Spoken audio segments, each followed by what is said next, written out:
వెలిగింపబడడానికి దేవుడు మనకు ఒక మంచి అవకాశాన్ని ఇచ్చాడు. నమ్మిన వారు గట్టిగా దేవునికి స్తోత్రం చెప్తారా? దేవునికి స్తోత్రం. రెండు చేతుల పైకి దేవునికి స్తోత్రం చెప్దాం. దేవునికి స్తోత్రం, దేవునికి స్తోత్రం, దేవునికి స్తోత్రం. మరి సమయంలో దేవుని వాక్యాన్ని ధ్యానం చేయడానికి దేవుడు నాకు మనకి ఇచ్చిన కృపను బట్టి నేను నిజంగా దేవుడికి కృతజ్ఞత చెల్లిస్తున్నాను. ఇక్కడ నిలబడి మాట్లాడడం అంటే చాలా ఈజీ అనుకుంటారు. ఎంత ప్రయాసో, ఎంత ప్రార్థన, ఎంత బాధ, ఎంత దడ, ఎంత టెన్షనో అనుభవించిన వారికి తెలుస్తుంది. దగ్గర ఇప్పుడు సాల్మన్ విజయ్ కుమార్ గారు లాంటి వాళ్ళు అయితే నెలేసి రోజులు ప్రసవ వేదన పడుతుంటారు. కొంతమంది ఇట్స్ నాట్ ఈజీ.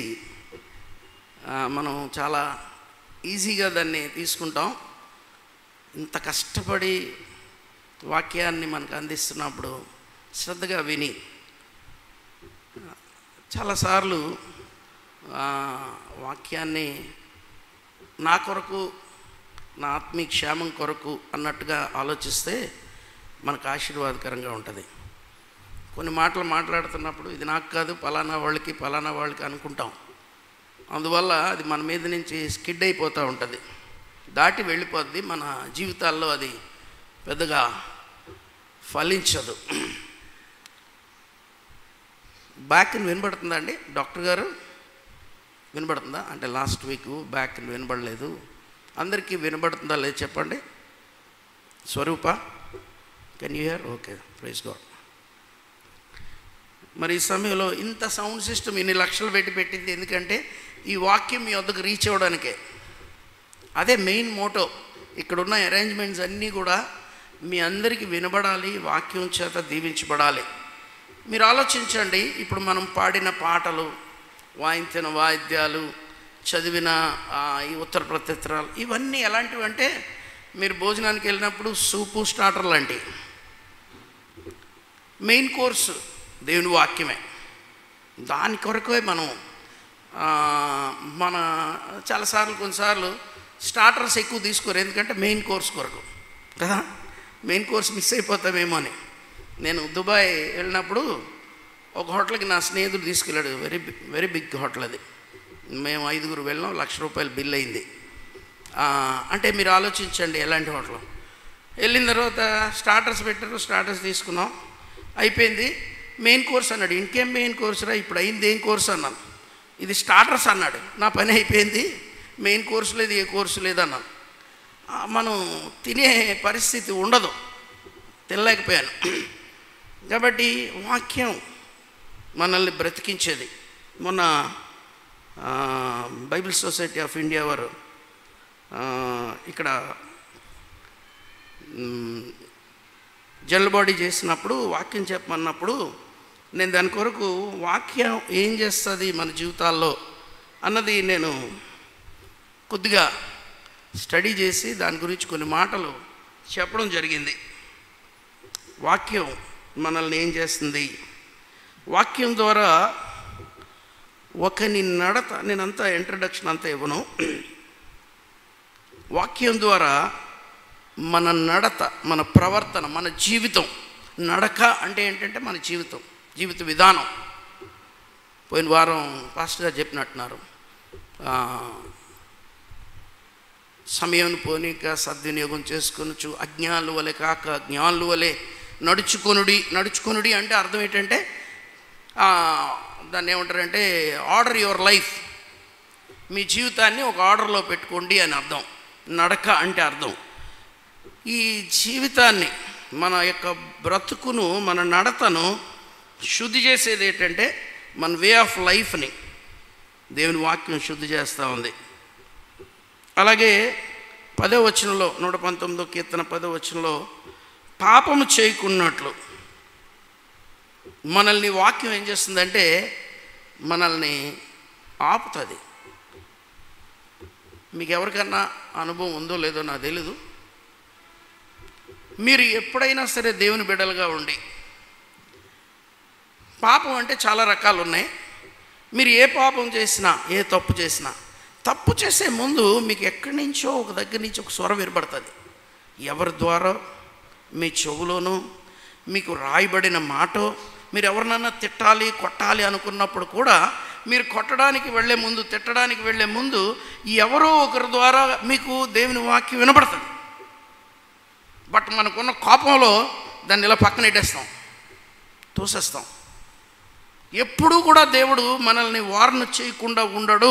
ఏ దేవుని బిడ్డలు ఎవరైనా సరే, ఈ విల్ వార్న్ దెమ్, పాపము చేయకున్నట్లు. 25వ వచనంలో ఒక మంచి మాట చెప్పాడు 119వ కీర్తనలో, నా ప్రాణం మంటిని హత్తుకొనుచున్నది అన్నాడు. అంటే my life always క్లింగ్ to the earth, earthly things ఎడల మంటిని హత్తుకొని ఉంది, దాన్ని టచ్ అయిపోయి ఉంది. దానికి ఒక ఉదాహరణ చెప్పాను మొన్న, చాలా కాలం క్రితం డైలీ బ్రెడ్ చదువుతున్నాను. డైలీ బ్రెడ్లో ఒక ఇన్సిడెంట్ ఒక ఆయన రాశాడు. ఆయన మార్నింగ్ డివోషన్ చేసుకుంటున్నాడు, మోకరించి కిటికీ గుండా చూస్తే మోకరించి చదువుకుంటూ ప్రార్థన చేసుకుంటున్నప్పుడు తన కిటికీకి బయట ఈ హై టెన్షన్ ఎలక్ట్రికల్ వైర్లు రన్ అవుతూ ఉన్నాయి. ఆ రన్ అవుతూ ఉన్న దగ్గర చాలా చిన్న చిన్న చిన్న చిన్న బర్డ్స్ వచ్చి వాలి హ్యాపీగా కొంచెంసేపు పాడుకొని వెళ్ళిపోతుంటాయి.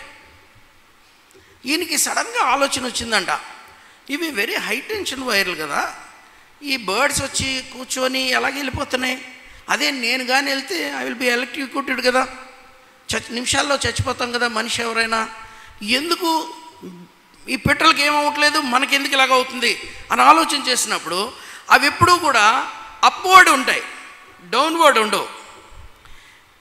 ఎప్పుడైనా ఎలక్ట్రిసిటీ ఎప్పుడు వస్తుందంటే, మనకి ఎప్పుడైనా ఎలక్ట్రిసిటీ చేసినప్పుడు ఏంటి, గ్లౌజులు వేసుకోండి, జోళ్ళు వేసుకోండి అంటారు. ఎందుకు? ఎర్త్ అవ్వకూడదు మనం. ద మూమెంట్ మనకి ఎర్త్గా టచ్ అయ్యామనుకోండి, మన body is a conductor, body electricity pass అవుద్ది. ఎప్పుడైతే పాస్ అయిందో విల్ డై. సో బర్డ్స్ ఎప్పుడు కూడా అప్వర్డ్ ఉంటాయి, మనం ఎప్పుడు కూడా డౌన్వర్డ్ ఉంటాం. భూమిని మంటిని హత్తుకొని ఉన్నది అంటాడు కీర్తనకారుడు 25వ వచనంలో. బ్రతికి అట్లాంటి మన జీవితాలని బ్రతికించేది దేవుని వాక్యం. హెబ్రీ 4:12 దేవుని వాక్యం సజీవమై బలము గలదై ఎటువంటి ఖడ్గము కంటెను వాడిగా ఉండి ప్రాణాత్మ కీళ్లను మూలుగులను విభజించినంత మటుకు దూర్చు, ప్రాణాన్ని ఆత్మని విభజిస్తుంది. ఈ ప్రాణం మంటిని కోరుకుంటుంది, ఆత్మ దేవుని సంగతులు కోరుకుంటుంది. అపోస్తలుడైన పౌలు రోమిలికి రాసిన పత్రిక 7వ అధ్యాయంలో అదే అంటాడు, నా శరీరము పాప నియమంతో ఉంది, నా ఆత్మ దైవ నియమంతో ఉంది. ఈ రెండిటికి మధ్య పోరాటంలో మోస్ట్ ఆఫ్ ద టైం నేను ఫెయిల్ అయిపోతున్నాను. శరీరమే గెలుస్తుంది, ఆత్మ ఓడిపోతుంది. అందుకే యేసుప్రభు వారు గెత్సేమనే వనంలో మీరు శోధనలో ప్రవేశించుకున్నట్లు మెలకువగా ఉండి ప్రార్థన చేయండి, ఆత్మసిద్ధమే కానీ శరీరము బలహీనం అని యేసుప్రభు వారు అందుకే చెప్పాడు. మంటిని హత్తుకుంటుంది. దేవుని వాక్యం అంట 4వది ఏంటంటే 38వ వచనం, నేను అనుకోకుండా చెప్తున్నాను, ఇది మనుషులలో భయమును పుట్టిస్తుందంట.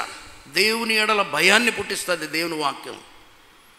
5వది బాధల్లో నెమ్మదిని కలుగు చేస్తుంది. ఇది నా సబ్జెక్ట్ కాదు యాక్చువల్లీ, సడన్గా ఎందుకో దాంట్లోకి వెళ్ళాను. వాక్యాన్ని గురించి ఇంపార్టెన్స్ ఇవ్వాలి అన్న ఉద్దేశంతో చెప్పాను. ఈరోజు మనకి చదవబడిన లేఖన భాగం లూకా సువార్త 12వ అధ్యాయం 35 నుంచి 40 వచనాలు చదవబడ్డాయి. మరి అందరూ ఒకసారి తీసి, ఆ టైం మీరు కొంతమంది లేరు కాబట్టి మిమ్మల్ని అకామిడేట్ చేయాలని నేను ప్రయత్నం చేస్తున్నాను. మరొకసారి చదివించాలని కాదు, కానీ ఒకసారి అందరూ కూడా మీ బైబిల్స్ ఓపెన్ చేస్తారా? బైబిల్స్ ఉన్న వాళ్ళందరూ చేతితో పట్టుకొని ఇలాగ ఎత్తి పట్టుకోండి, దేవునికి స్తోత్రం చెప్పండి. అందరూ కూడా మీ పక్కన వాళ్ళ దగ్గర బైబిల్ లేకపోతే వాళ్ళ ముఖం చూసి చూడండి అంతే, ఎందుకు బైబిల్ తేలేదు అన్నట్టు మీ బైబిల్ వాళ్ళకి ఇవ్వండి, పక్కన ఇద్దరు షేర్ చేసుకోండి.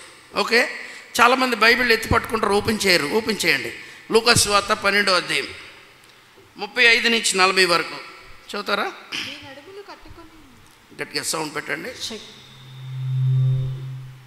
మీ నడుములు కట్టుకొని ఉండుడి, మీ నడుములు కట్టుకొని ఉండుడి, మీ దీపములు వెలుగుచుండనీయుడి, తమ ప్రభువు పెండ్లి విందు నుండి వచ్చి తట్టగానే అతనికి తలుపు తీయుటకు అతడెప్పుడు వచ్చునో అని అతని కొరకు ఎదురుచూచు మనుషుల వలె ఉండుడి. ప్రభువు వచ్చి ఏ దాసులు మెలకుగా ఉండుట కనుగొనునో ఆ దాసులు ధన్యులు. అతడు నడుము కట్టుకొని వారిని భోజన పంక్తిని కూర్చుండబెట్టి తానే వచ్చి వారికి ఉపచారము చేయునని మీతో నిశ్చయముగా చెప్పుచున్నాను. మరియు అతడు 2వ జామున వచ్చినను 3వ జామున వచ్చినను ఏ దాసులు మెలకువగా ఉండునో కనుగొనునో ఆ దాసులు ధన్యులు. దొంగ ఏ గడియను వచ్చునో ఇంటి యజమానునికి తెలిసిన ఎడల అతడు మెలకువగా ఉండి తన ఇంటికి కన్నము వేయనీయడని తెలుసుకొనుడి. మీరు అనుకొనని గడియలో మనుష్య కుమారుడు వచ్చును కనుక మీరును సిద్ధముగా ఉండుడని చెప్పాడు. ఇది నేను ఎందుకు ఈ సబ్జెక్ట్ మాట్లాడుతున్నానంటే, మనం ఈ లెంటన్ సీజన్లోకి ఎంటర్ అయ్యాం. ఈ 40 దినాలు సిద్ధపాటు అని రాయబడింది. ఆత్మీయ సిద్ధపాటు, శ్రమల ధ్యాన కూడికల్లో మనం సిద్ధపడతా ఉన్నాం. ఈ 40 days అనేదాన్ని మీరు జ్ఞాపకం ఉంచుకోండి. ఈ 40 days మొట్టమొదటిగా మనం చూసేది జలప్రళయం సమయంలో. ఈ జలప్రళయం సమయంలో ఈ 40 దినాలు ఏం చేసింది టూకీగా చెప్పాలంటే, భక్తిహీనుల నుండి భక్తిపరుల్ని సపరేట్ చేసింది. ఏం చేసింది? పాపంతో నిండిపోయిన సమాజం నుండి భక్తి కలిగిన నోవహు కుటుంబాన్ని సపరేట్ చేసి ఎలివేట్ చేసింది, పైకి తీసుకెళ్ళింది. ఆశీర్వాద కారణంగా ఆ జనాంగాల్ని మనకు ఆశీర్వాద కారణంగా ఉంచింది ఫస్ట్ 40 days.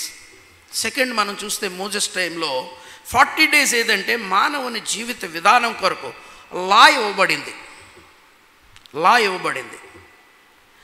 మూడవది ఏలియా 40 దినాల ప్రయాణం.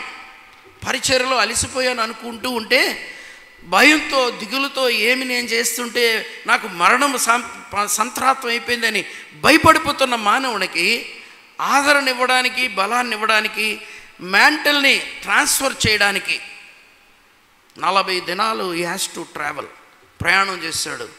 అక్కడ ఉరుముల శబ్దం, వర్షం, రకరకాల అయిన తర్వాత చక్కని మెల్లని స్వరంతో దేవుడు మాట్లాడడం విన్నాం. శాంతవర్ధన్ గారు దీని మీద ఒక మంచి పాట రాశాడు, నాకు భలే ఇష్టమైన పాట. మీలో ఎంతమందికి వచ్చో వినే ఉంటారు. మెల్లని చల్లని స్వరము యేసయ్యది, మెల్లని చల్లని స్వరము యేసయ్యది, అల్లకల్లోలము బాపి శాంతినిచ్చు. మెల్లని స్వరంతో దిగులుతో ఉన్న మానవుడి జీవితంలో, భయంతో ఉన్న మానవుడి జీవితంలో ఆయన ఆ యొక్క స్వరాన్ని వినిపించడానికి 40 దినాలు ఆయన సమయాన్ని తీసుకున్నాడు. యేసు ప్రభు వారిని పరిచర్య కొరకు సిద్ధపడడం కొరకు, లోకమును పాపమును జయించి దేవుని పరిచర్య చేయడానికి 40 దినాలు ఆయన అరణ్యంలో ఉన్నాడు. మనం 40 దినాలు దేనికి చేస్తున్నాం? ప్రశ్న. 40 దినాలు దేనికి చేస్తున్నాం? ఈ 4 దేనికన్నా మనం రిలేట్ అవుతామా? టు బి సపరేటెడ్ ఫ్రమ్, భక్తిహీనుల నుండి, లోకములో నుండి, శాపంలో నుండి, టు బి సపరేట్ అవడానిక మనం ఈ 40 days చేస్తున్నాం? లేదా దేవుని లాని మన జీవితాల్లో అప్లై చేసుకోవడానిక, దేవుని స్వరాన్ని వినడానిక, మన బాధల్లో మన నెమ్మది కలిగించడానిక, లేదా పరిచర్యకు సిద్ధపడ్డానిక? ఈ 4 ఏదో ఒకటి అయి ఉండాలి. లేదు అంటే మనం వ్యర్థం, ఆ ప్రయాసం వ్యర్థం అయిపోద్ది. మీరు 40 దినాలు రావడం వెళ్ళిపోవడం. సిద్ధపాటును గురించి ఈరోజు నేను మాట్లాడుతూ ఉన్నాను. ఈ సిద్ధపాటు అనేది దేవుడు మనల్ని అందరినీ కూడా పిలుచుకొని, ఆయన ఏమన్నాడు మార్క్స్ సువార్తలో, మీరు వెళ్ళండి, సువార్త ప్రకటించండి, నమ్మిన వారిని బాప్తిసం ఇవ్వండి, అందరినీ నా శిష్యులుగా చేయండి అన్నాడు. ఈ శిష్యులుగా చేయబడిన వీరందరికీ అంటే 12 మంది అని మనం వదిలేయకూడదు, లేక 120 మంది అని వదిలేయకూడదు, 3000 మంది అని వదిలేయకూడదు. యేసు ప్రభునందు విశ్వాసం ఉంచిన ప్రతివాడు కూడా శిష్యుడే. అంత్యకాలో మొట్టమొదట శిష్యులు క్రైస్తవులు అనబడ్డారు. అనగా ప్రతి క్రైస్తవుడు ఎవరు? ఏ డిసైపుల్. ప్రతి డిసైపుల్కి దేవుడికి ఇచ్చిన ఆజ్ఞ ఏంటంటే, ఇప్పుడు మనం చదివిన లేఖన భాగంలో ఉంది, ప్రతి ఒక్కరు కూడా దేవుని పరిచర్యలో నిమగ్నమై ఉండవలసిన వారే. ప్రతి వాళ్ళు.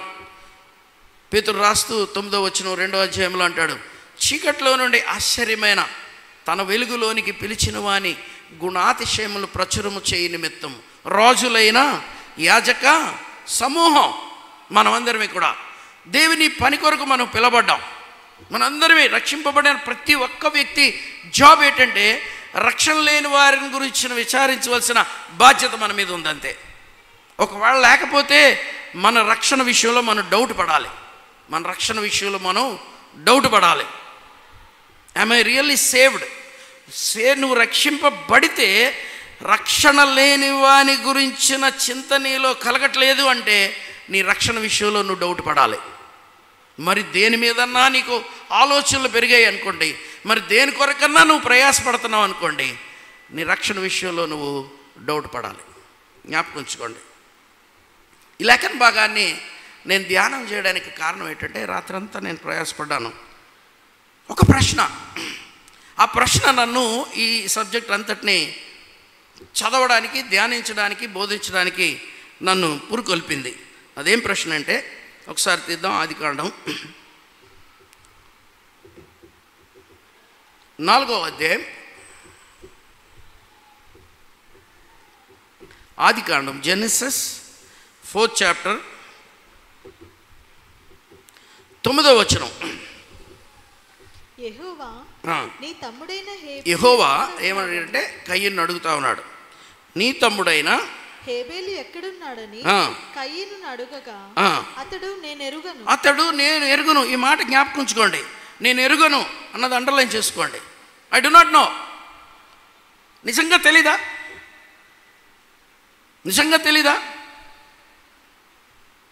చాలాసార్లు మనం ఇచ్చే ఆన్సర్లో ఫస్ట్ ఆన్సర్ ఏంటంటే, యూజువల్గా నాకు తెలీదు.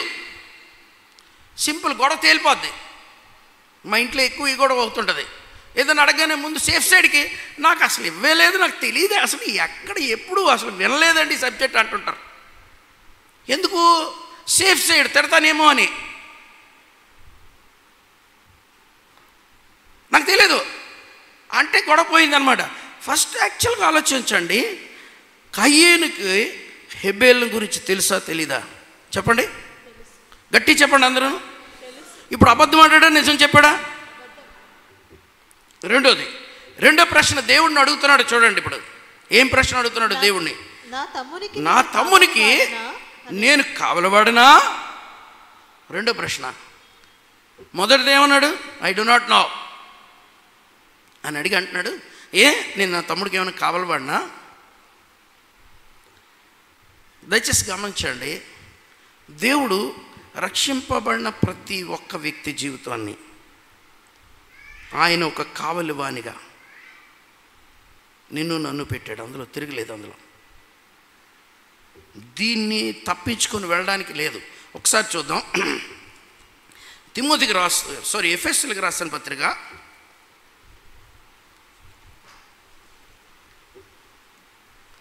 4 ఈ సిద్ధపాటును గురించి నేను మాట్లాడుతున్నాను. దీన్ని ఒకసారి చదివించి ఇక్కడ ఆపేస్తాను, దీని దగ్గర రాను.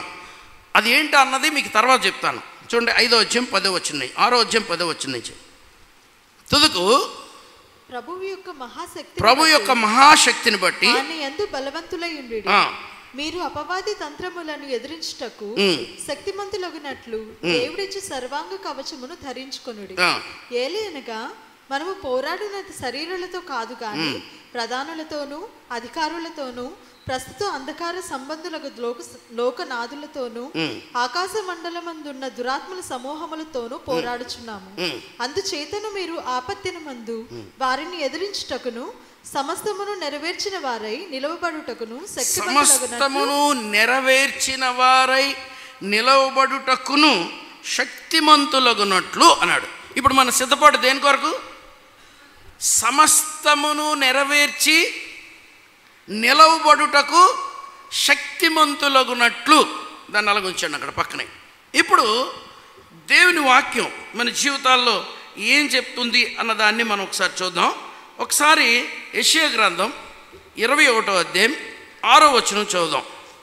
ఐజయా 21:6.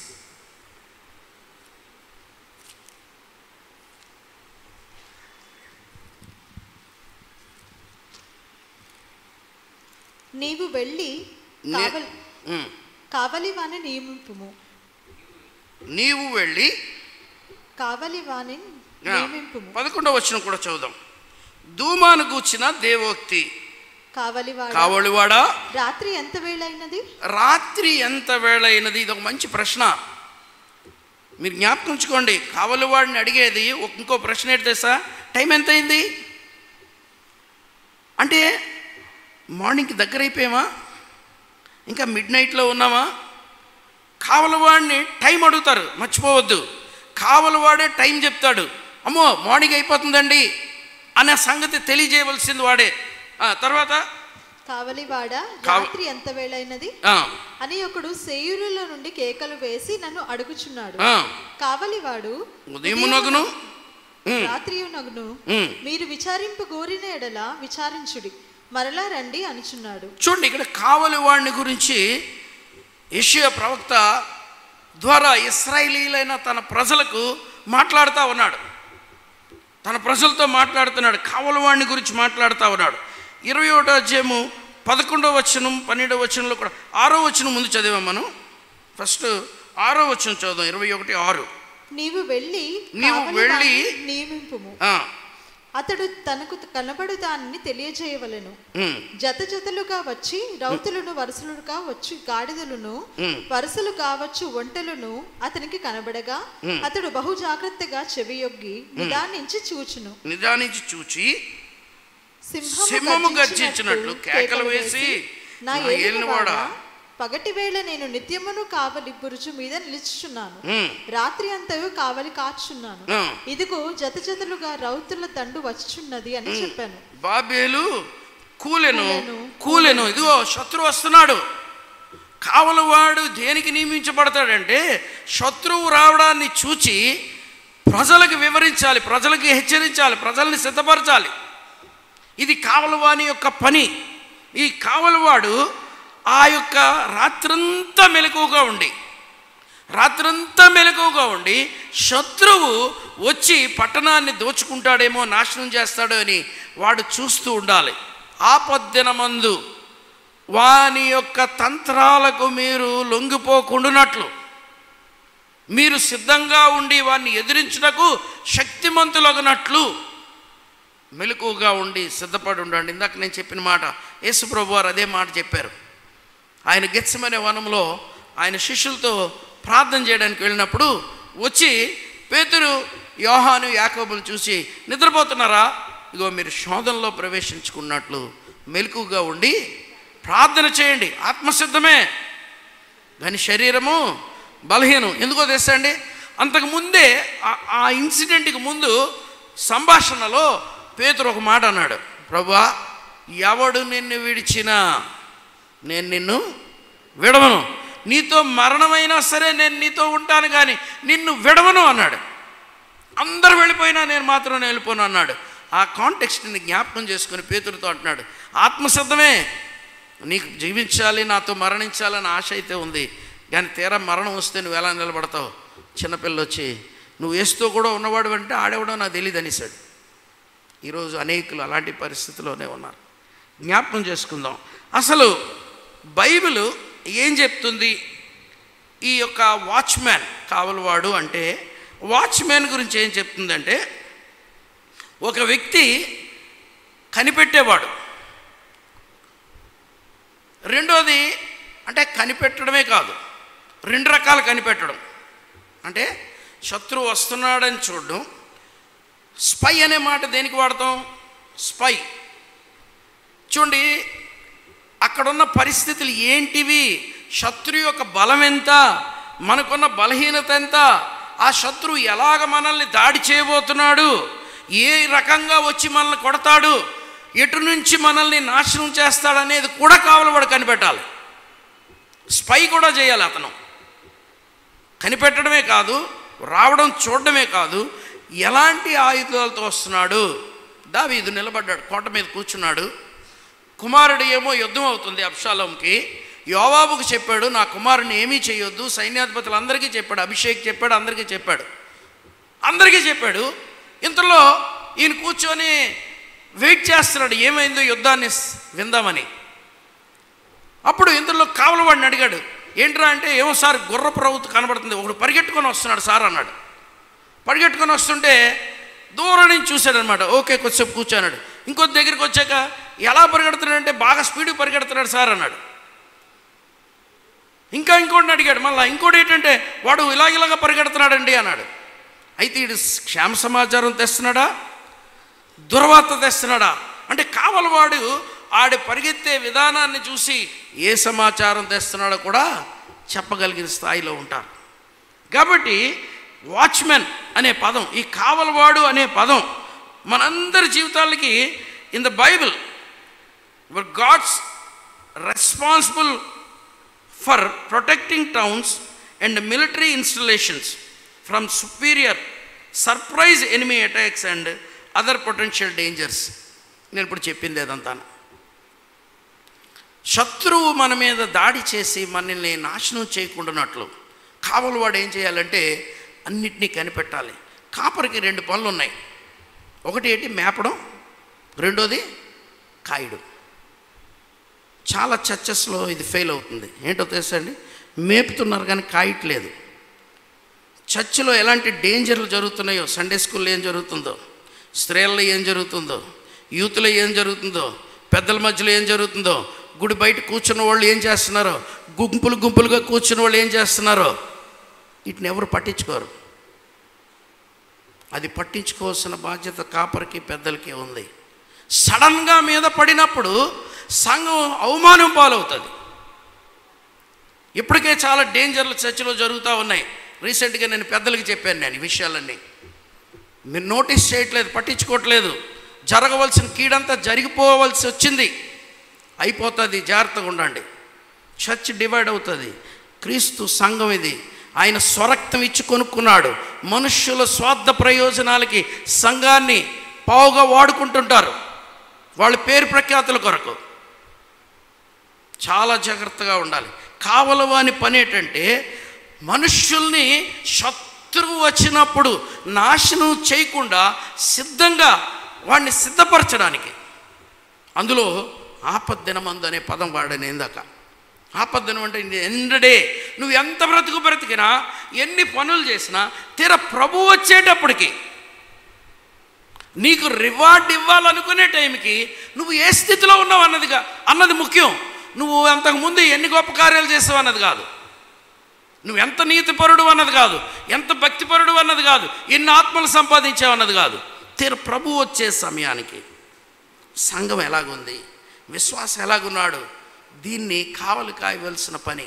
నీ పక్కన ఉన్న విశ్వాసి ఎలాగున్నాడు నువ్వు స్పై చేయాలి, నువ్వు హెచ్చరించాలి, పెద్దలకు చెప్పాలి, సంఘానికి చెప్పాలి, నువ్వు దేవుడికి చెప్పాలి, ప్రార్థన చేయాలి.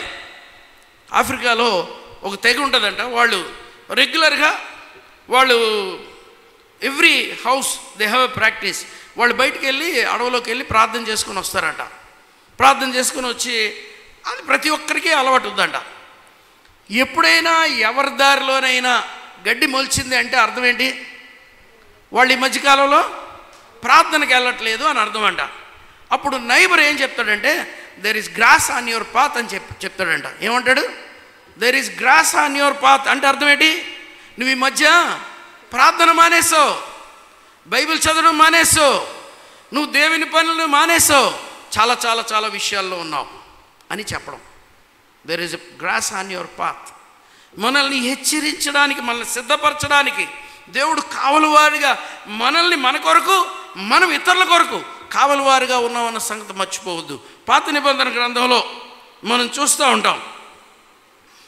చూడండి, నేను ఈ కావలివాని గురించిన కొన్ని విషయాలు, ఆ మాటలు చూపిస్తాను. చూడండి, ఎజికేల్ గ్రంథం 3:17 పాత నిబంధనలో దేవుడు ఎజికేల్ని నియమించాడు. 3:17 ఎజికేల్ గ్రంథం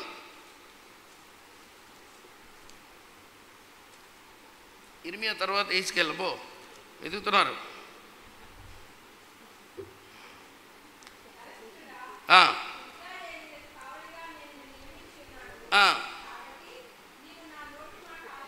నీవు నా నోటి మాట ఆలకించి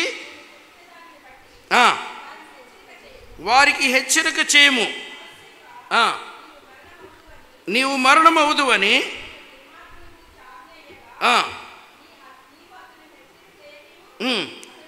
అతడు జీవించినట్లు. కొన్నిసార్లు కొన్ని విషయాలు మనం చేస్తే చాలామంది కోపం వచ్చేస్తుంది.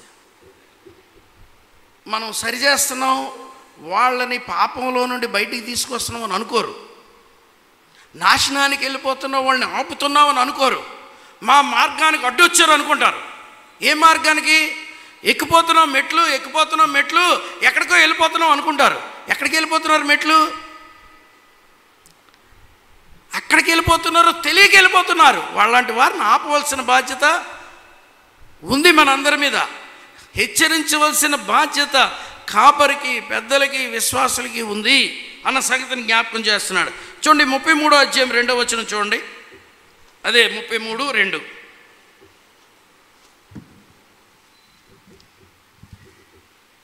నరపుత్రుడా, నీవు నీ జనులకు సమాచారము ప్రకటించి వారితో ఇట్లనుము, నేను ఒకానొక దేశము మీదకి ఖడ్గమును రప్పింపగా ఆ జనులు తమలో ఒకరిని ఏర్పరచుకొని కావలివానిగా నిర్ణయించిన ఎడల అతడు దేశము మీదకి ఖడ్గము వచ్చుట చూచి బాకా ఊది జనులకు హెచ్చరిక చేసిన సమయమున ఎవడైనను బాకానాదము వినియు జాగ్రత్త పడనందున ఖడ్గము వచ్చి వాని ప్రాణం తీసిన పక్షమున వాడు తన ప్రాణమునకు తానే ఉత్తరవారి. 6వ వచనం 6. అయితే కావలివాడు ఖడ్గము వచ్చుట చూచి బాకా ఊదనందు చేత. జాగ్రత్త అండి, 2 విషయాలు ఉన్నాయి.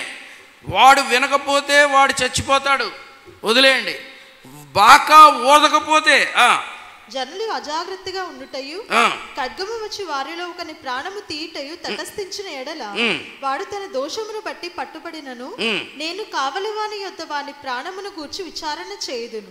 నరపుత్రుడా, నేను నిన్ను ఇశ్రాయేలీయులకి కావలివానిగా నియమించి ఉన్నాను గనుక నీవు నా నోటి మాటను విని నాకు ప్రతిగా వారిని హెచ్చరిక చేయవలను. ఇది కావలివాని యొక్క పని. హెచ్చరిక చేయాలి. అంతేకాకుండా వారి పక్షంగా విజ్ఞాపన చేయాలి, వారిని హెచ్చరించాలి, వారి గురించి ప్రార్థన చేయాలి. కావలివానికి దేవుడు నిర్ణయించిన విషయాలు చూడండి. ఎగ్జాంపుల్గా 2వ రాజుల గ్రంథం 9వ అధ్యాయం 17వ వచనం చూద్దాం. 2వ రాజుల గ్రంథం 9:17.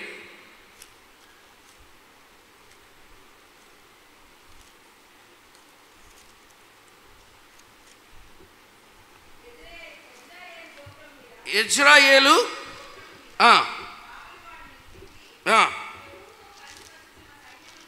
యెహూతో కలిసి వచ్చుచున్న సైన్యమును చూచి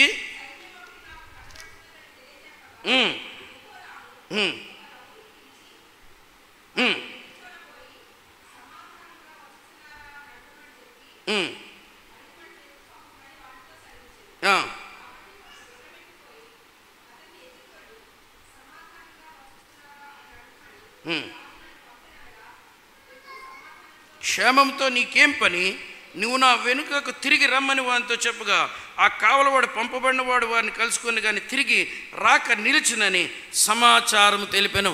కావలవాడు వెళ్ళాడు, ఇప్పుడు సమాచారం తీసుకొచ్చి వీరికి ఇవ్వాలి, కానీ రాలేదు. యెహూతో ఆపిస్తాడు, ఆపిస్తాడు. ఆపిగానే అక్కడ ఉన్నవారు యెహూ ద్వారా మరణించారు వారంతా కూడా. కావలవాడు వెళ్ళడమైతే వెళ్ళాడు, సమాచారం తేలేదు, కలిసిపోయాడు వాళ్ళతోటి. కారణం ఏదైనా, ఇది మంచో చెడో వేరే సంగతి. నేను కావలవాని గురించి మాట్లాడుతూ ఉన్నాను. వెళ్ళాడు, సమాచారం తేవాలి, తేలేదు. కాబట్టి వారందరూ మరణించడానికి కారణమయ్యాడు. సమాచారాన్ని నువ్వు తేకపోవడం ద్వారా, సమాచారం తెలియజేయకపోవడం ద్వారా, సమాచారాన్ని అందించకపోవడం ద్వారా. మీకు ఒక మాట చెప్తాను. ఎస్తేరు దినములలో యూదులందరూ మరణించకుండా క్షేమంగా ఉండడానికి కారణం ఎవరండి? మొర్దుకయ్య, ఎస్తేరా, రాజా? చెప్తారు ఎవరన్నా?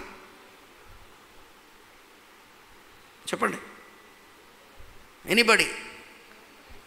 రాజు ఉన్నాడు, ఎస్తేర్ వెళ్ళింది, మొర్దుకై ప్రేరేపించాడు, ప్రార్థన చేశాడు, ఎస్తేర్ని పంపించాడు, రాజుగారి నుంచి డిక్రీ వచ్చింది. ఈ డిక్రీ ప్రజల దగ్గరికి వెళ్ళడానికి ఎవరు పని చేయవలసి వచ్చింది? అంచెగాళ్ళు. అంచెగాళ్ళు అనే మాటకి ఇంగ్లీష్లో ఏమో తెలుసా? Courier boys. మన ఇంటికి కొరియర్స్ వస్తుంటాయా? రోజుకి ఎన్నిసార్లు పేరు చేస్తుంటాను నేను. ఇదే పని నాకు. బెల్ల కొట్టినప్పుడల్లా లెగడం, వెళ్ళడం, పే చేయడం, రావడం. మా ఇంటికి ఎక్కువ వచ్చేవాళ్ళు కొరియర్లే.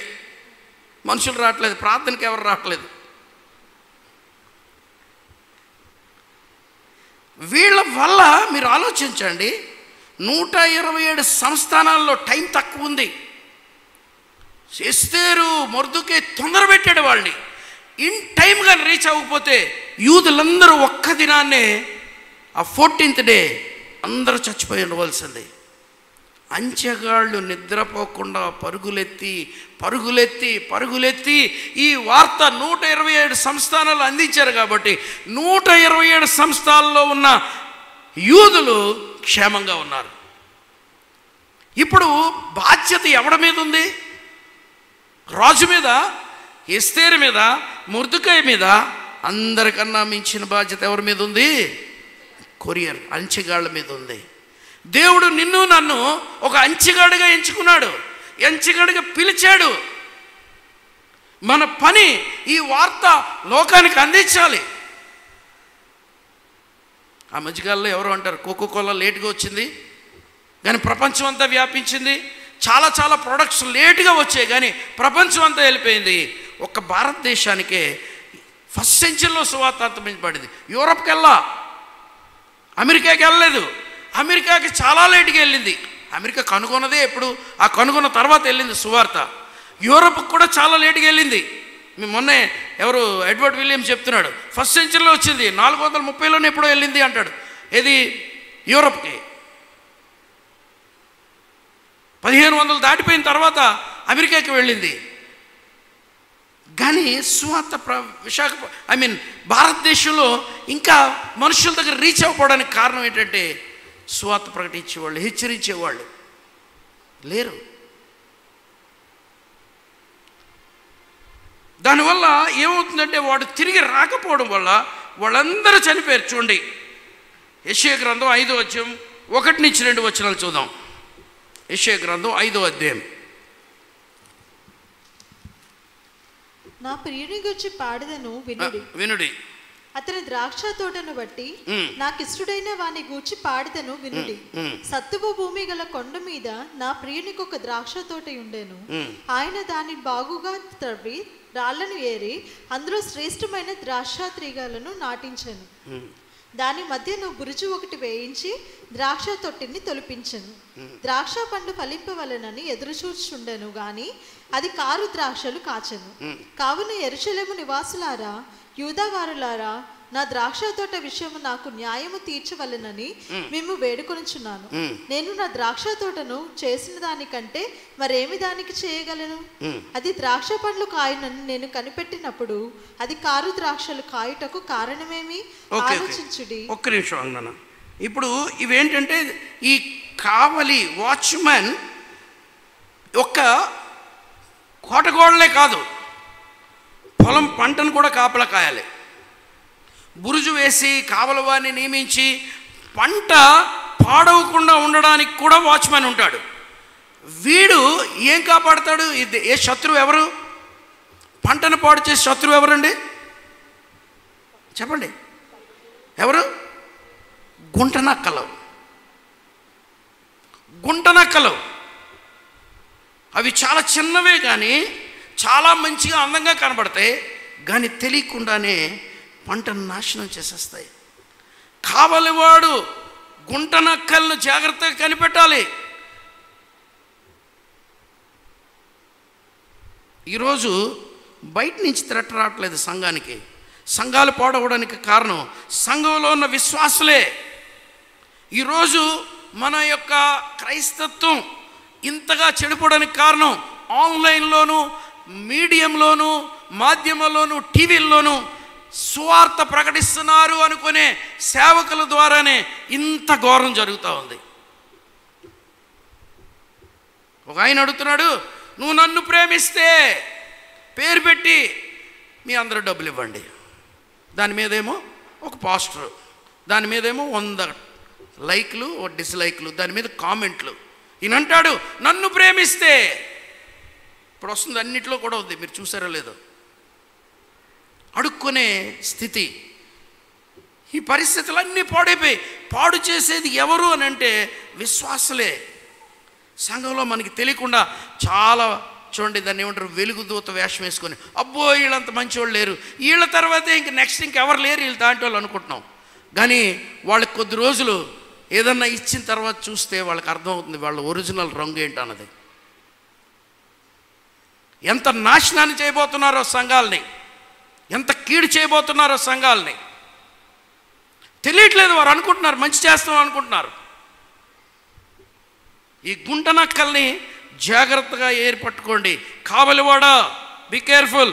నీకేమీ జరగనట్లు, నాకేమీ తెలియదు అన్నట్టు నువ్వు పట్టించుకోకుండా ఉంటే దేవుడు నిన్ను అడుగుతాడు. నాయకత్వాన్ని గురించి మాట్లాడుతున్నాను. It is your responsibility, our responsibility. గుంటనక్కలు జాగ్రత్త. ఈ కారు ద్రాక్షలు కాయడానికి కారణం ఏంటి? పొలంలో పనివాడు సరిగ్గా పని చేయకపోవడం వల్ల, రాళ్ళు ఏరకపోవడం వల్ల. చూడండి మీకా గ్రంథం, అలాగే మత్తయి సువార్త 21:33 చూద్దాం. మత్తయి సువార్త 21:33.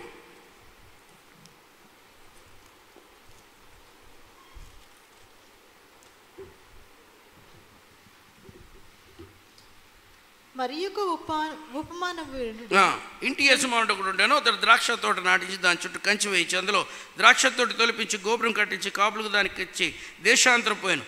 పండ్ల కాలం సమీపించాడు, పండ్లలో తన భాగం. అంటే ఈ కాపులకు అనే మాట, కాపులకు దాన్ని గుర్తుకు ఇచ్చాడంట. ద్రాక్ష తోట నాటించాడు దేవుడు, దాన్ని ఫలించాలని ఆశపడుతున్నాడు. కాపర్లకు అప్పగిచ్చాడు, కాపు వారికి అప్పగిచ్చాడు. దాని ఫలాన్ని కోరుతున్నాడు. దాన్ని ఈరోజు ఫలం దేవుడికి ఇవ్వట్లా, స్వార్థం కొరకు తీసుకుంటున్నారు. వాళ్ళు డబ్బులు నింపుకుంటున్నారు, వాళ్ళు కడుపులు నింపుకుంటున్నారు. ఎందుకో తెలియని భయంకరమైన ఆ దురాశ, ధనాపేక్ష. మొన్న హైదరాబాదులో ఎవడో బాలకృష్ణ అంట, ఏదో దీనికి డైరెక్టర్, ఎన్ని ఫోన్లు, ఎన్ని ట్యాబులు, ఎన్ని కోట్లు, ఎన్ని బళ్ళు, ఎన్ని కార్లు, ఎన్ని ఫ్లాట్లు, ఎన్ని భూములు. ఇప్పుడు అన్నీ కలిపి జైల్లోని చూస్తున్నాడు. అట్లన్నింటినీ ఎక్కడి నుంచి చూస్తున్నాడు? జైల్లో నుంచి చూస్తున్నాడు. బాలకృష్ణ అతని పేరు. అనుభవించేది ఉందా? లేదు. కానీ ఏదో స్వార్థం, ఏదో సంపాదించుకోవాలి, ఏదో సాధించేయాలి, ఎలాగన్నా పర్వాలేదు అని అనుకుంటున్నారు చాలామంది. దేవునికి ఇవ్వాల్సిందే దేవునికి ఇవ్వకుండా స్వార్థానికి ఉంచుకోవడం ద్వారా అంటాడు, యజమానుడు వచ్చినప్పుడు అట్టి కాపులను ఆయన ఏం చేస్తాడు? జాగ్రత్త. మనం ప్రశ్నలు అడుగుతున్నాం, నేను కావలవాడినా? కయ్యను అడుగుతున్నాడు దేవుడిని, నేను కావలవాడినా? I do not know. చెల్లదు. దేవుడు అడుగుతాడు, కావలవాడా, నేను నీకు నియమించాను, ఏం చేస్తావు? నూతన నిబంధనలో చూడండి, హెబ్రీయులకు రాసిన పత్రిక, మనం నూతన నిబంధనలో కూడా మనం ఈ యొక్క విషయాన్ని మనం చూడొచ్చు. 13:17 హెబ్రీ 13:17 చూడండి. మీ పైన నాయకులుగా ఉన్నవారు లెక్క అప్పచెప్పవలసిన వారి వలె మీ ఆత్మలను జాగ్రత్తగా ఉండండి. సంఘంలో ప్రతి ఒక్కరికి బాధ్యత ఉంది. ఇతరులు ఆత్మలను కావలసిన బాధ్యత మనకు ఉంది. ఈ ఆత్మ నిత్య నరకానికి వెళ్తుందా, నిత్య జీవానికి వెళ్తుందా? వాళ్ళని హెచ్చరిస్తే ఈ రోజుల్లో ఏమైపోయిందంటే, మనకెందుకు సార్, ఎందుకు చెడ్డైపోవాలి, మొన్న ఎవరో అంటున్నారు, నిన్న ఎవరో అంటున్నారు, ఓ సిస్టర్ ఇక్కడ మామూలుగా మాట్లాడుతున్నప్పుడు అంటున్నారు, చూసినప్పుడు ఎంత ప్రశాంతంగా ఉంది మీ ముఖం, ఈ స్టేజ్ ఎక్కినప్పుడు ఏంటి అంత సీరియస్ అయిపోద్ది అని. ఎందుకు అయిపోద్ది సీరియస్? దేవుని వాక్యాన్ని చెప్పాల్సిన బాధ్యత నాకు ఇచ్చాడు దేవుడు. నేను జీతం తీసుకుంటున్నాను, నేను దేవుడికి లెక్క అప్పు చెప్పాలి. నేను నా ఆత్మలు నశించిపోతే దానికి నేను లెక్క అప్పు చెప్పాలి. బోధించకుండా ఉంటే నేను అప్పు చెప్తాను, నేను శిక్షకు పాత్రను అవుతాను. చెప్పి హెచ్చరించిన తర్వాత మీరు వినకపోతే అది మీది బాధ్యత. అయ్యో మీరేదో అనుకుంటారులే అనుకొని నన్ను ప్రేమించడం మానేస్తారులే, నాకు డబ్బులు ఇవ్వడం మానేస్తారు. మీరు ఇవ్వడం మొదలెడితే దేవుడు ఇవ్వడం మానేస్తాడు. మనుషుల్ని సంతోషపెట్టాలని జరుగుతున్న కీడుని గురించి చెప్పకుండా ఉంటే, ఒక వ్యక్తికి డాక్టర్ దగ్గరికి వెళ్ళారు, డయాగ్నోస్ అయింది, క్యాన్సర్ అని తెలిసింది. డాక్టర్ చెప్పాలా వద్దా? చెప్తే డాక్టర్ని తిడుతున్నావా? క్యాన్సర్ ఉందని చెప్తే డాక్టర్ని తిట్టావా నువ్వు? సంఘంలో పరిస్థితులు ఉన్నాయి కానీ కాపరి కానీ పెద్దలు కానీ చెప్తే తిడుతున్నారు.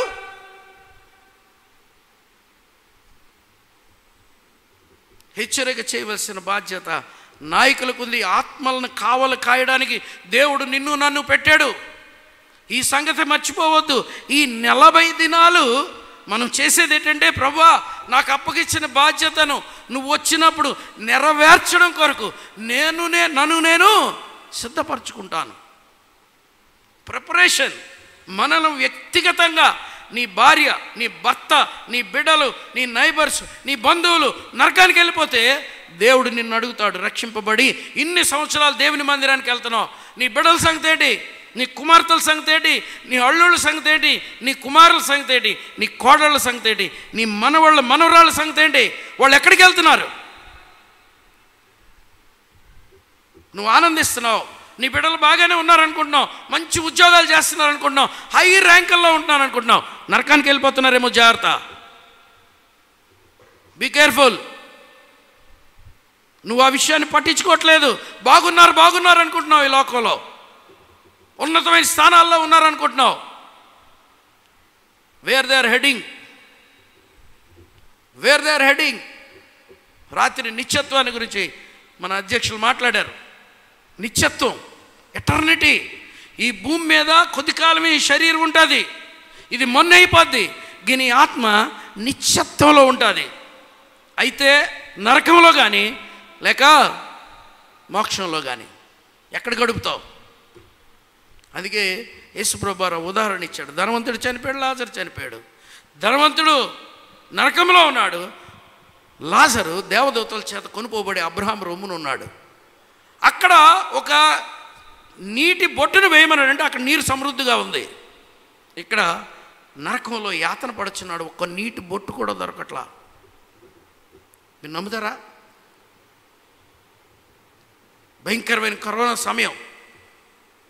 మన పెద్ద భాష గారు హాస్పిటల్లో ఉన్నారు, ఎవరు దగ్గరికి వెళ్ళట్లేదు, ఒక్క నీళ్ళు ఇవ్వట్లేదు ఎవరను.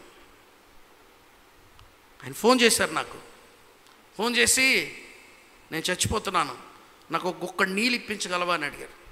మనుషుల్ని వెళ్ళనివ్వట్లేదు, విమ్స్లోకి దరిదాపులకి వెళ్ళనివ్వట్లేదు, ఎవరు వెళ్ళట్లేదు. సొంతోళ్ళే పక్కన కూర్చోడానికి కూడా లేని దినాలు అవి. నేను కారులో వస్తున్నాను నా వైఫ్ని తీసుకొని, ఆయన ఫోన్ వచ్చింది, చచ్చిపోతున్నాను స్టీవీ, ఒక గ్లాసు నీళ్ళు ఎవరు ఇవ్వట్లేదు అన్నారు ఆయన.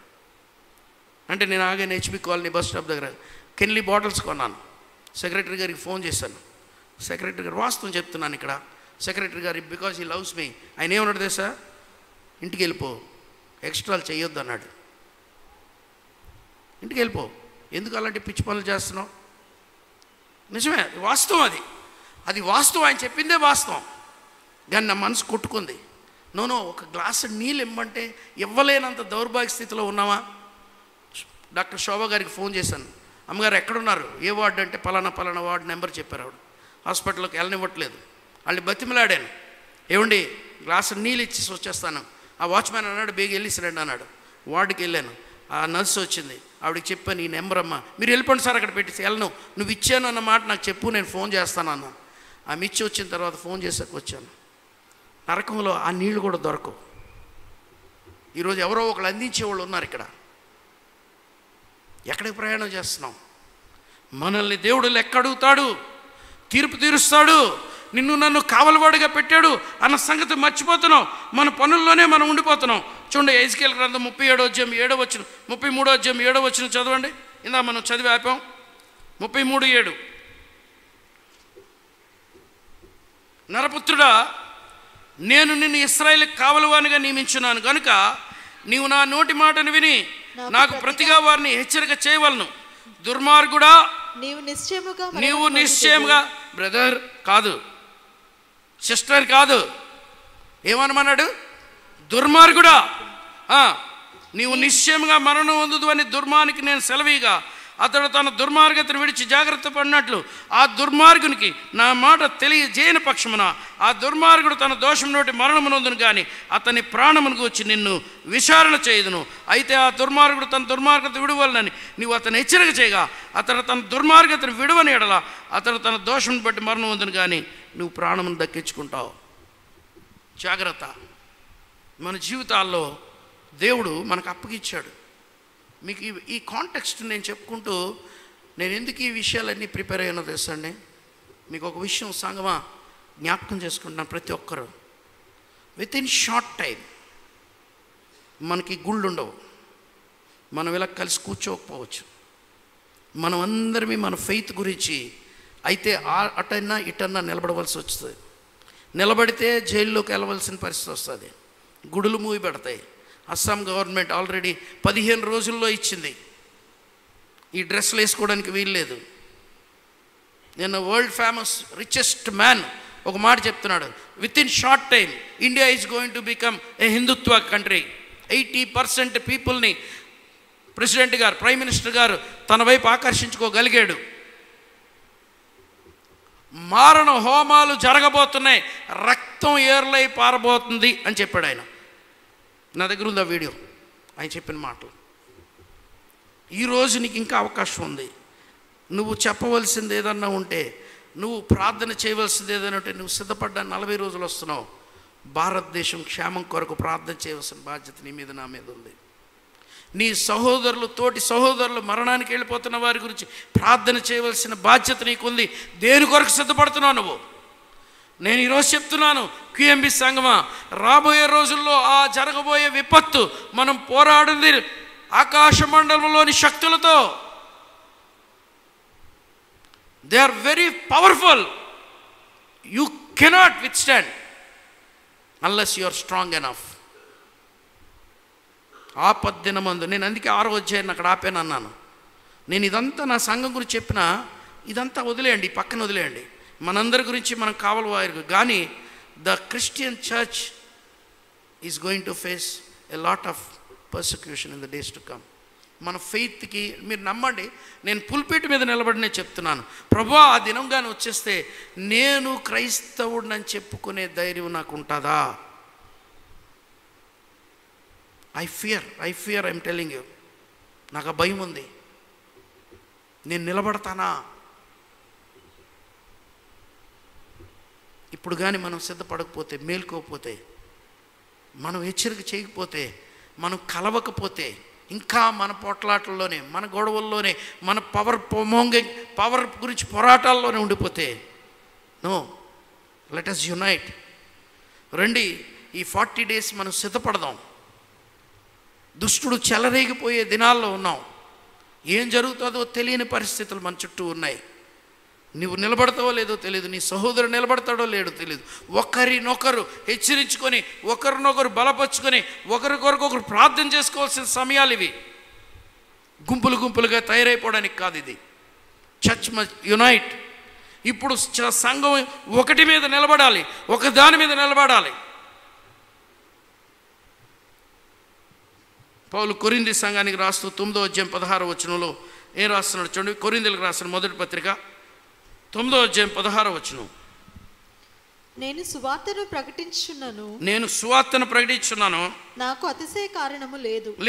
సువార్తను ప్రకటింపవలసిన భారము నా మీద మోపబడి ఉన్నది. అయ్యో, నేను సువార్తను ప్రకటింపకపోయిన ఎడల నాకు శ్రమ. నేను చెప్పకపోతే, సువార్త యేసు ప్రభు తిరిగి లేచాడు, తిరిగి వస్తున్నాడు, నీ పాపముల కొరకు నా పాపముల కొరకు చనిపోయాడు, తిరిగి లేచాడుతో ఆగకూడదు, తిరిగి వస్తున్నాడు.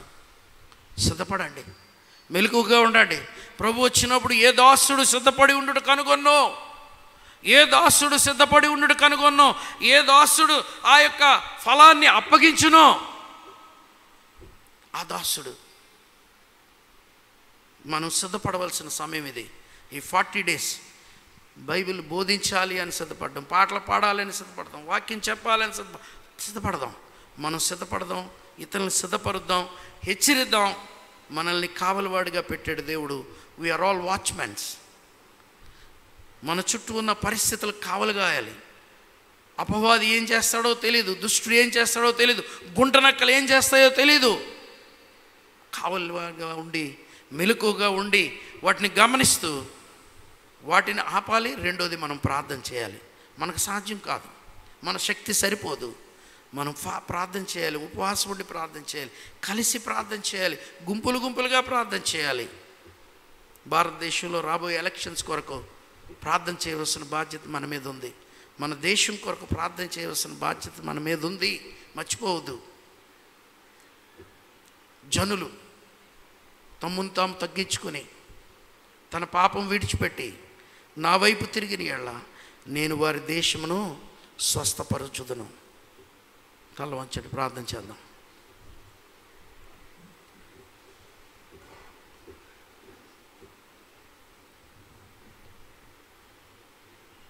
ఒక తీర్మానంతో వెళ్దాం. దేవా, సంవత్సరాలు గడిచిపోతున్నాయి, ఇంకా మా స్వార్థం, మా పేరు ప్రఖ్యాతులు ఏదో ఈ లోకంలో సాధించేసి అనుకుంటున్నాం, కానీ మీరు మాకు అప్పగించిన బాధ్యతను మేము నిర్వర్తించలేకపోతున్నాం. 24 గంటల సమయంలో ఎంతో సమయం ప్రార్థించడానికి మీరు మాకు ఇచ్చారు. ఫోన్ చేసి కొంతమందిని వాక్యం ద్వారా బలపరచడానికి మాకు అవకాశాలు ఇచ్చారు. దేవాలయం తెరవబడి ఉంటుంది ప్రతిరోజు. సమయం ఉన్నవారు వచ్చి ప్రార్థన చేయడానికి నాయన అవకాశాలు ఉన్నాయి. నాయన ప్రార్థించేవారంగా, హెచ్చరించేవారంగా, గద్దించేవారంగా, ఆదరించేవారంగా, నాయన ఏక తాటి మీద నిలబడి అపవాదిని ఎదిరించేవారంగా ఉండడానికి నీ కృపనివ్వు నాయన. ప్రభుని అడుగుదాం, నన్ను సిద్ధపరచు తండ్రి ఫర్ దిస్ పర్పస్. నేను, నా కుటుంబం, నా బిడ్డలు, ఇదే కాకుండా నా దేశం, నా తోటివారు, నా ఆత్మలు నశించిపోకుండా, నిత్య నరకానికి వెళ్లకుండా, దేవుని ఉగ్రతకు పాలవకుండా వారి గురించి ప్రార్థించే ఆ సిద్ధపాటు నాకు దయచేయండి. మీరు ఆపద్దినమందు వారిని ఎదిరించుటకు శక్తిమంతులగునట్లు దేవుడిచ్చే సర్వాంగ కవచాన్ని ధరించుకోమన్నాడు. పరిశుద్ధుడు తండ్రి, ఈ ఉదయకాలం నీ సన్నిధిలో ఈ 40 దినాల శిలువ ధ్యాన కూడికలకు ప్రయాణం మొదలుపెట్టిన సంఘాన్ని మీరు హెచ్చరిస్తున్న విధానం, జ్ఞాపకం చేస్తున్న విధానాన్ని బట్టి నీకు వందనాలు చెల్లిస్తున్నాను. ఒక మోటోతో, ఒక పర్పస్తో మేము అటెండ్ అవ్వడానికి, సిద్ధపడడానికి, అయ్యా మా దేశ రక్షణ మా మీద ఉంది, మా భుజాల మీద ఉంది. 127 సంస్థానాల్లో ఉన్న యూదుల రక్షణ ఒక ఎస్తేరు మోసినప్పుడు ఎంతమంది ఎస్తేర్లు ఇక్కడ ఉన్నారు నాయనా, ఎంతమంది మొర్దుకైలు ఇక్కడ ఉన్నారు నాయనా, ఎంతమంది అంచిగాళ్ళు ఇక్కడ ఉన్నారు నాయనా. మమ్మల్ని లేవనెత్తండి. నువ్వు కాకపోతే రక్షణ ఇంకో దేశం నుంచి వస్తుంది అని ఎస్తేరుకి మొర్దుకై కబురు పెడుతున్నాడు. నాయనా, నువ్వు ఈ దినాన్ని లేవకపోతే ఇంకొకరి ద్వారా దేవుడు రక్షణ నడిపిస్తాడు. కానీ నిన్నెందుకు అక్కడ పెట్టాడో జ్ఞాపకం ఉంచుకో అన్నాడు. దేవా, మమ్మల్ని అందరినీ అదే మాట అడుగుతున్నారు. మేము సిద్ధపడి లేచి ఒక్క ఆత్మ నీ కొరకు బలపరిచేవారంగా అయినా, స్థిరపరిచేవారంగా అయినా, రక్షించేవారంగానైనా ఉండేలా కృపనిమ్మని యేసు నామమున అడుగుచున్నాం తండ్రి. ఆమేన్.